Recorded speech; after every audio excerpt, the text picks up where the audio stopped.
তারপরে যখন দুজনের মধ্যে কথা কাটাকাটি হলো, যে তুমি বলছো আমার জিনিস, আমি বলছি না ওটা তোমাকে বিক্রি করেছি, তোমার জিনিস হবে, ওটা আমার নয়।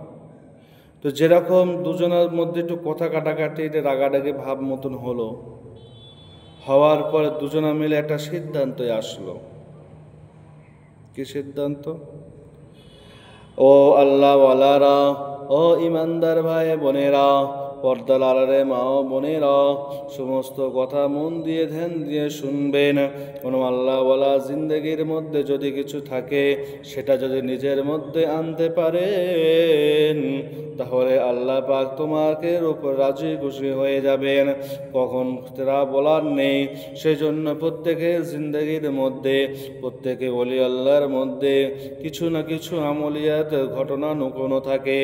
একবার শুনলে আপনি বুঝতে পারবেন। যখন দুই চাষের মধ্যে, দুই মালিকের মধ্যে কথা কাটাকাটি হলো, তখন একটা মালিক অন্য মালিকের সঙ্গে বলছেন, আচ্ছা ভাই, আমরা এত কথা কাটাকাটি কেন করছি, আমরা এত তর্ক বিতর্ক কেন করছি? এটা তো শরিয়াত অনুযায়ী কী রকম হুকুম আছে জানা নাই, এরকম শরিয়াত মোতাবেক কী অবস্থা, শরিয়াত হুকুম আছে আমাদের জানা নাই।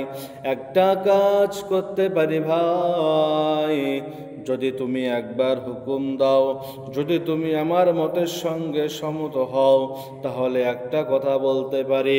অন্য ব্যক্তি সে বললেন, ভাই বলো বলো কি কথা, তাড়াতাড়ি বলো, আমার আর সহ্য হচ্ছে না, আমি আর থাকতে পারছি না, ফাইসাল্লা না হওয়া পর্যন্ত আমি কিছুই মাথায় বুঝতে পারছি না। সেই ব্যক্তি তখন বলল, ভাই একটা রাস্তা আছে, যেটা আপনাকে উপকার হবে, আমারও উপকার হবে। তখন সঙ্গে সঙ্গে সেই দুজন ব্যক্তি একটা কথা বললেন, ভাই একটা কাজ করে দেখা যাক, আমাদের গ্রামে যে ইমাম সাহেব, মাওলানা সাহেব হুজুর আছেন, তানার কাছে গিয়ে এই কলসির ব্যাপারে কি শরিয়াত হুকুম অনুযায়ী আমল আছে সেটাকে আমরা জানব। তিনি এই ব্যাপারে কি মাসলা মাসাইল হুকুম বলে সেটাও আমরা জানব। জানার পরে তার উপরে আমরা আমল করার চেষ্টা করব। দুজনে মিলে গেলেন হুজুরের কাছে। যে সমস্যা, আমি বলছি তোমার জন্য, তুমি বলছো আমার জন্য, সে বিরাট সমস্যা হয়ে যাচ্ছে।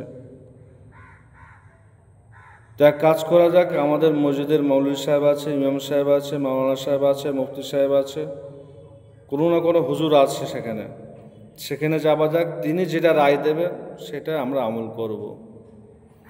তার পরবর্তী কথা শোনার জন্য মৌলভী সাহেব কী রায় দিচ্ছেন এবং কি রায় দেবেন, এটা শোনার জন্য ভিডিওটি অবশ্যই লাইক করবেন, শেয়ার করবেন এবং চ্যানেলে নতুন হলে চ্যানেলটিকে সাবস্ক্রাইব করে দেবেন।